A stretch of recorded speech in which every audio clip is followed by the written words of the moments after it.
Are we good? Oh, okay. Welcome to Behind the Doctor's Note. Now, this is a new way, our very first episode of how we're going about the Doctor's Note. We all know that Dr. Rogers, he's King Alibaba at performance medicine. And we're actually all in this Zoom call are all of the advanced practitioners. So we are a group of physician's assistants with Fran and I here, and nurse practitioners with Amber and Kara. So we're actually representing all three offices with Johnson City, Kingsport, and Knoxville, soon to be provided in other parts of East Tennessee as well. So I'm being I'm genuinely honest about this. I am pumped about this because this is 4 different perspectives on the doctor's note, and we've all come from very different backgrounds into medicine, and now we get the opportunity to discuss what he has put out every week, which I think is great. And we're starting with one of the best ones I've seen, because I'm passionate about mental health, and I feel like mental health is at an all-time high right now, and that's also part of this casualty of COVID, not just what we're seeing in pulmonology, but what we're seeing in mental health.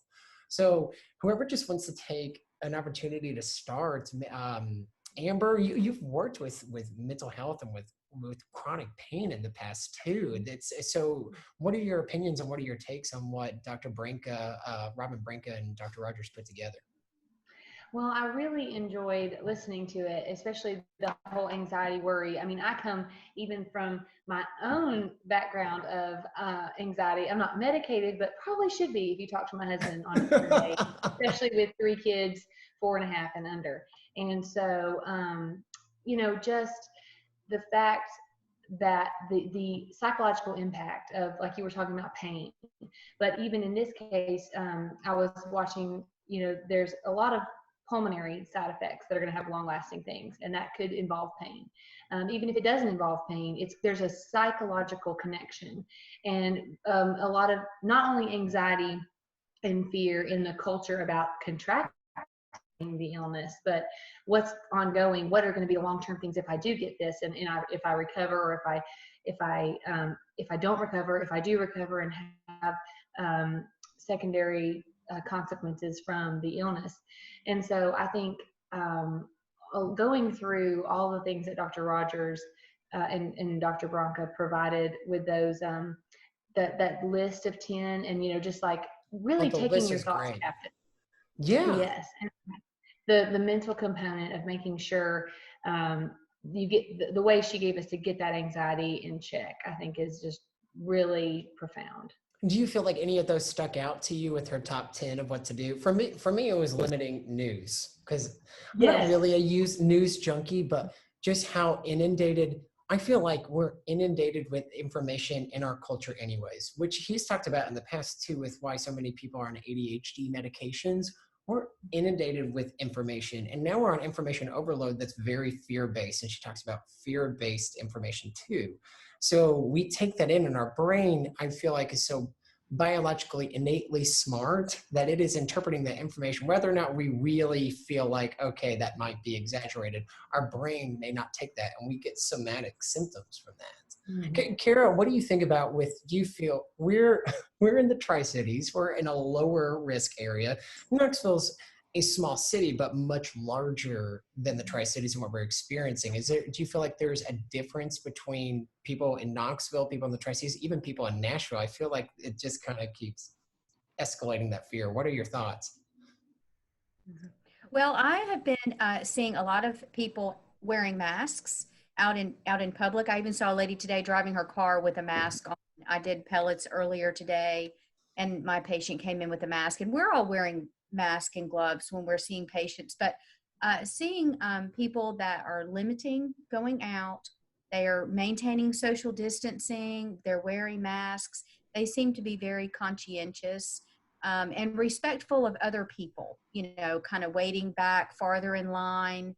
And so I think they are taking an active role in that. Back to what you were talking about with Dr. Branca, she was talking about COVID-19 being the invisible enemy. It's something we can't see, and some of the effects that with the isolation. And so that's why it's very important to stay connected with family and friends, coworkers, these Zoom meetings. I Zoomed with a classmate the other night just to see her, just to see her and talk to her. And also with my niece and nephew, because, you don't get to see people. You're kind of stuck at home with your same family. And so just staying connected, even if it's just a phone call or email. And like she said, just really taking this time to self-reflect and being in the moment. So I think Yeah. and physically. Physically so important. Yeah. So you suggest and agree getting outside.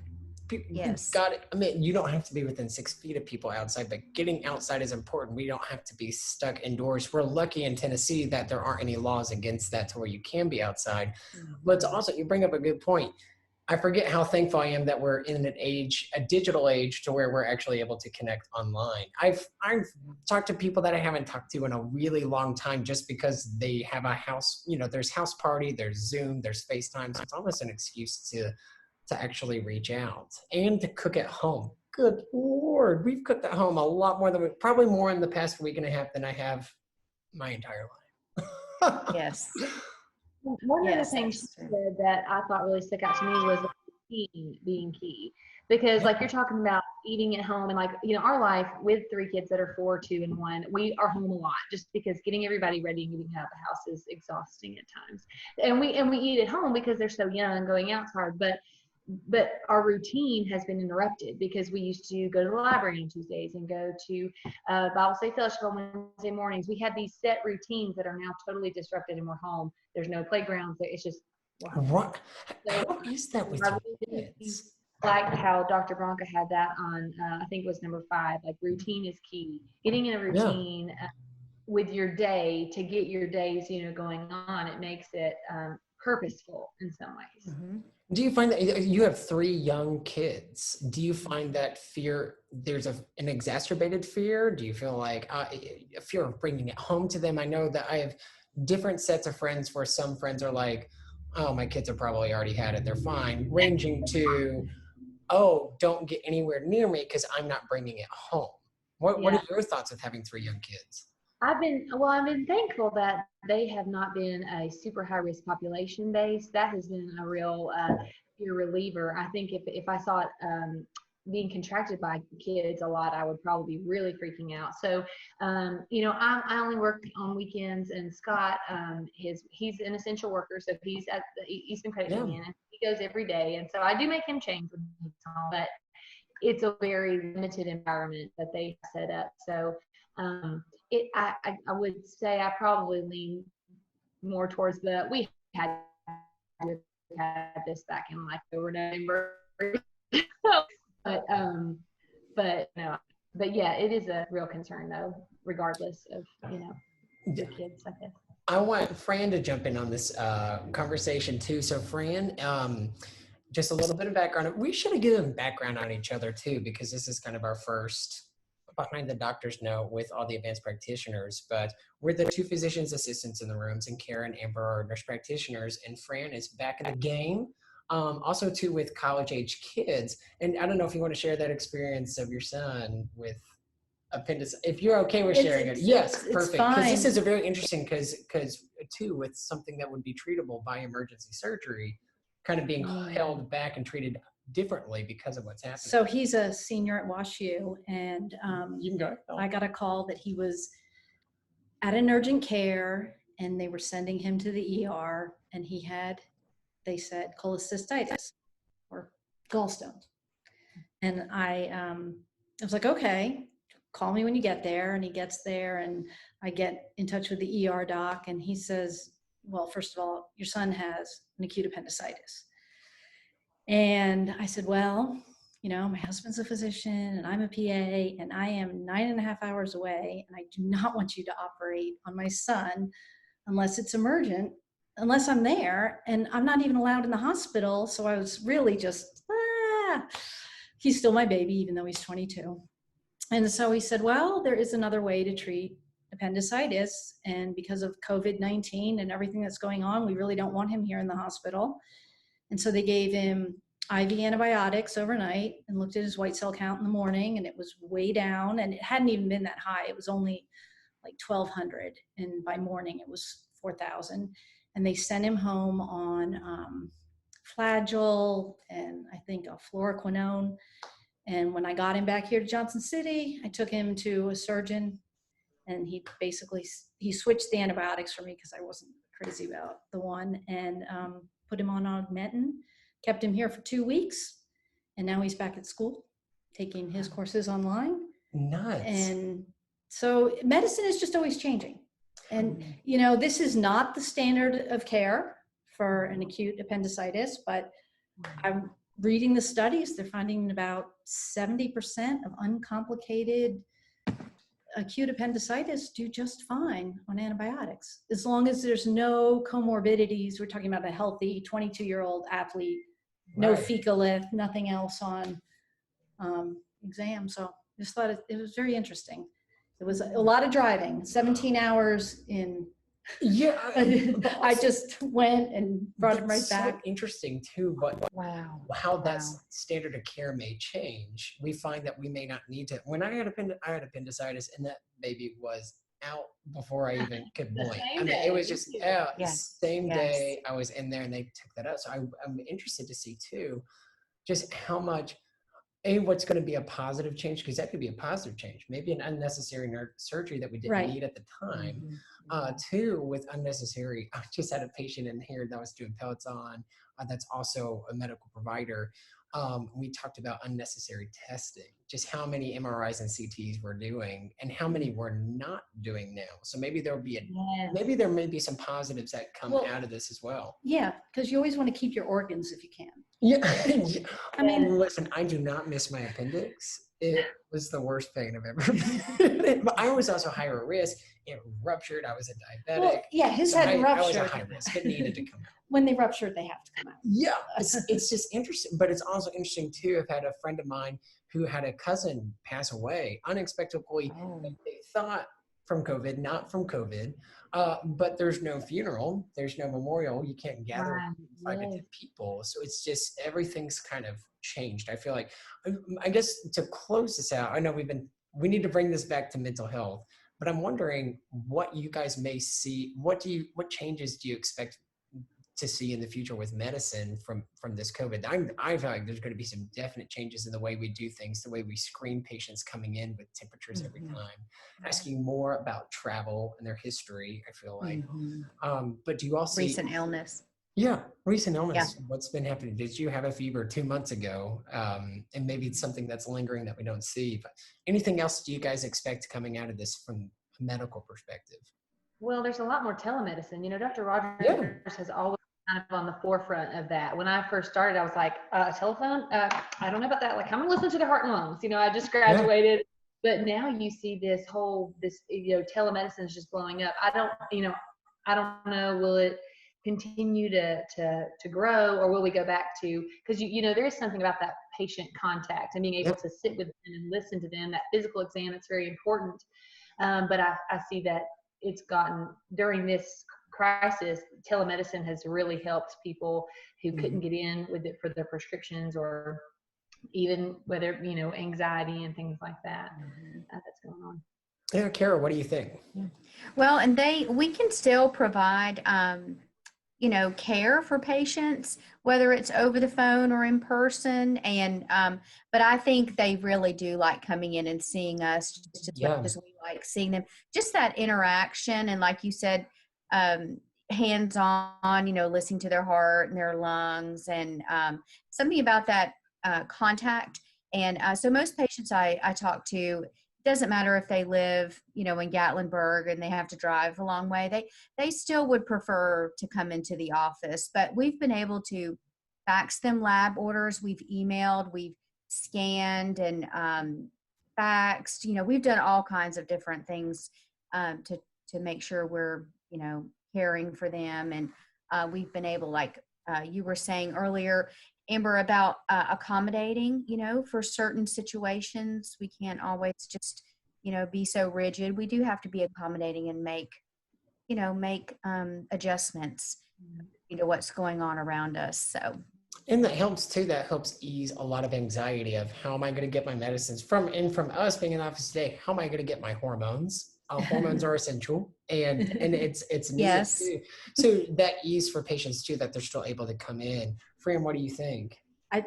For the whole like telemedicine thing, I think it's going to be a game changer. Yeah. I think we are moving in that direction, and I think we can keep people out of emergency rooms that don't need to be there. We can keep sick people that don't really need to be seen out of the office infecting other people. There's a lot that can be done over the phone that I think will be beneficial to everyone, especially in reducing cost, which I think is one of the huge problems in medicine today. Yeah. So if we can reduce cost and still give quality care, you can just be kind of the gatekeeper of, yes, you need to be seen. Yeah. And you need to be seen now. And you need to get yourself to the ER now. Yeah. You can have more of that instead of people waiting too long. Just more accessibility. I think And 24 hour. I mean, I almost see it as like Uber. There could be like the Uber of medicine. Like people sign up to work when they're free, right? You know, I'm going to take the shift from 12 to 2 a.m. And if there's any mental health calls, I'm going to, you know, field them. And just there's like so many ideas that someone's going to take that copyright. You can copyright that idea right now. Right? Like when you have a free afternoon. UberMed. Uber Eats called UberMed. Do not tell. We will not publish this until you actually copyright that and put a patent on it. Well, you know, patients will call in and she'll say, well, you're due for a follow-up. Well, can you do it right now? Sure. You know, and so like you were saying, accessibility and not have to schedule an appointment and come in. Well, can you do it right now? Like, okay, sure. You know. Well, in reference to Dr. Brink and Dr. Rogers' note on the focus this week was mental health. Any takeaways you want people that are listening or viewing this right now, any takeaways that you think are essential? Mine from that is definitely limiting our information intake. She said 5 minutes from a reliable news source.